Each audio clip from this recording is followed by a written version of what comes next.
Welcome to video lecture on heat transfer. Myself Khushbu Shah, Assistant Professor in Chemical Engineering Department of LJIET Institute of Engineering and Technology. In our previous session, we have completed chapter number 4, which is heat exchanger. Now in today's session, we are going to start chapter number 5, which is boiling and condensation. Right? We know what is the basic meaning of boiling and condensation. In both the process, there is a heat transfer with phase changes occurring. Right? So in boiling and condensation, the phenomenon of boiling is opposite to condensation. Right? And it is commonly encountered in chemical industry. There are a number of applications where this process is occurring. For example, distillation, evaporation, etc. Right? So boiling and condensation are opposite processes and it is very commonly encountered in any chemical industries. In boiling, initially vapor is formed in the form of bubbles and afterwards as a distinct vapor phase above liquid interface. In any boiling process, there is a start of liquid to vapor conversion in the form of bubble. And afterwards, that bubble arises on the upward side of the liquid surface and it forms a distinct vapor phase over the liquid interface. Right? That is the basic process of boiling. The bubble of vapors are formed at the heating surface, rise through the pool of liquid and disengage from the surface of liquid. That means when there is a heating process occur, the bubbles are formed when there is a maximum temperature, that is the heating surface. That bubble rise through the pool of liquid and disengage from the surface of the liquid. Right? And the heat transfer by vaporization in absence of mechanical agitation is a combination of free convection and an additional convection which is generated by the rising stream of bubbles. Right? This point is very much clear in our next theory. Let's see pool boiling of saturated liquid or boiling curve. This theory is very important while we are studying the heat transfer with phase change. To understand this, we have drawn a graph of heat flux versus delta T. Right? See this. This is a graph of heat flux versus temperature difference. And in this graph is divided into 4 sections. See here.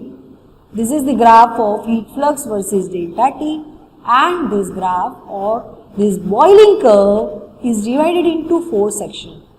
See, first section, which is denoted by this green color, is the free convection. Second part is known as nucleate boiling. Third part is known as transition boiling. And fourth part is film boiling. Now, when you draw the graph of heat flux versus delta T, you get this type of nature like this. And this nature, this cage is divided into 4 sections. Free convection, nucleate boiling, transition boiling and film boiling. Right? Let's see what happening in these 4 regions. Here we have considered the heating element, for example tube bundle, and it is submerged into a pool of boiling liquid. This graph is made up for the tube bundle, heated tube bundle, right? It is submerged into a pool of liquid. And here Q by A is known as the heat flux and delta T. We have drawn the graph of heat flux versus delta T. What is that delta T? That delta T is the difference in the temperature between the tube wall and boiling liquid. And for that system, we have drawn that graph. Heat flux versus delta T. and delta T is the temperature difference between the tube wall and boiling liquid. Here we start with the very small temperature drop and go on increasing delta T in stepwise manner. We have started with the very small delta T because initially the temperature difference is very small, right? And we have started with small delta T and stepwise we are increasing the delta T value. And when you that increase delta T value, you will get that nature of that. We are measuring for each step value of Q by A and delta T till high value of delta T are obtained. And when we plot this Q by A, that is heat flux versus delta T on logarithmic coordinate, we will get that curve. Right? And the curve is divided into 4 segments. Right? When we plot this heat flux versus delta T on logarithmic plot, we will get that type of curve, and that curve is divided into 4 segments. Let's see what are that 4 segments in detail. First is the free convection. Under very small temperature drop, because initially the temperature drop, that is delta T, is very small. So under that very small temperature drop, the rate of production of bubbles proceeds slowly, and the mechanism is that of transfer of heat by free convection. Free convection or natural convection, that we have studied in our chapter convection. Right? So that mechanism is occurring here in free convection. Under very small temperature drop, the rate of production of bubbles starts but at slow rate. Right? And that mechanism is the same mechanism as heat transfer by free convection. That is our first segment. Let's see second segment, which is the nucleate boiling. In case of nucleate boiling, if the temperature of the surface is further increased, that is delta T value is increasing. Understand? Now we are increasing the delta T value by increasing the temperature of surface. As the temperature of surface is further increased, the rate of bubble formation is large now. The rate of bubble formation is also increasing. And so both heat flux and heat transfer coefficient becomes greater than in the free convection. So that means as we are increasing the delta T value, bubble formation is also increasing, and due to that heat flux and heat transfer coefficient becomes greater than in the forced convection, free convection, sorry.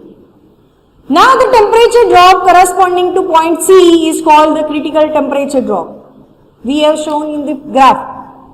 Temperature drop corresponding to point C is called the critical temperature, and flux at point C is known as the peak flux. These two terms are very important. Temperature drop corresponding to point C is called the critical temperature drop, and flux at point C is called the peak flux. Now the action occurring below the critical temperature is called the nucleate boiling, where vaporization takes place directly from the surface. This is very important. The action which is occurring below the critical temperature is called the nucleate boiling, and there vaporization takes place directly from the surface. Right? So this is about the segment 2, which is about nucleate boiling. Let's see stage 3, which is transition boiling. Now, as the temperature drop increases, the flux decreases. Again, we are increasing the temperature drop. But from this point C onwards, as we are increasing the temperature drop, flux decreases and reaches a minimum point at D, and this D point is known as Leidenfrost point. This is very important. It is asked in the exam that define Leidenfrost point. Then how can define that? Now after critical flux point, after peak flux point, as the temperature drop increases, the flux decreases and it reaches to a point, minimum point, which is known as Leiden-Frost point, and that point we have mentioned at point B in our graph.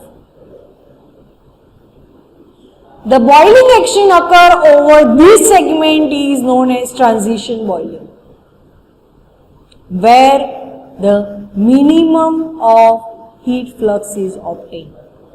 Again I am repeating, further increasing the temperature drop over peak flux, the flux is decreases and reaches a minimum point which is known as Leiden-Frost point, and the boiling action occurs at Leiden-Frost point is known as the transition boiling. During this action, the rate of bubble production is large, and that it tends to coalesce on the heating surface, forming a layer of vapor. That means at this point what happens? The bubbles removes from the heating surface, goes upward on the pool of liquid, and it forms a layer of vapor on the liquid interface. That occurs in the transition boiling. So during the transition boiling, the rate of bubble production is so large that it tends to coalesces on the heating surface. That means it removes from the heating surface, travel upwards on the liquid surface. So it tends to coalesce on the heating surface and forming a layer of vapor. So that is about the segment transition boiling. And the last segment is film boiling. Now as delta T is increasing, now if we are further increasing the delta T, what will happen? The heat flux rises slowly at first and then rapidly as radiation heat transfer becomes important. This film boiling is very important because in film boiling, as we are increasing more the delta T value, heat flux rising slowly initially, and after that it rapidly rises as the heat transfer becomes important. Right? Over this segment, vaporization takes place through a blanketing film of vapor and is known as film boiling. Why we call it as film boiling? Because in this segment, in this section, what will happen? The vapor form on the heating surface over the whole surface of liquid. As it forms, vapor forms film over the liquid surface. Understand my point? In the film boiling, what will happen? The vapor forms on the heating surface throughout, and that's why we call it blanketing film of vapor.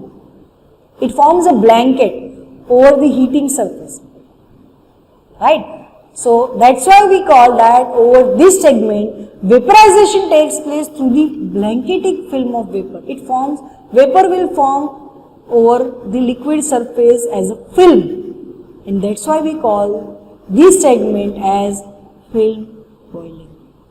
So these are the four segments. In this segment, how we can divide this segment? We draw a graph of heat flux versus delta T, and that in that we are increasing delta T, and what is the effect on heat flux. Based on that, we have divided that curve, that boiling curve, in four parts. What are that? Free convection, then we have seen nucleate boiling, transition boiling, and film boiling. These four regions are very important when we have seen the boiling curve. Right? So that's all about today's session. In today's session we have started a new chapter which is boiling and condensation. In that we have seen the pool boiling of saturated liquid. I hope the session is clear to all. Thank you.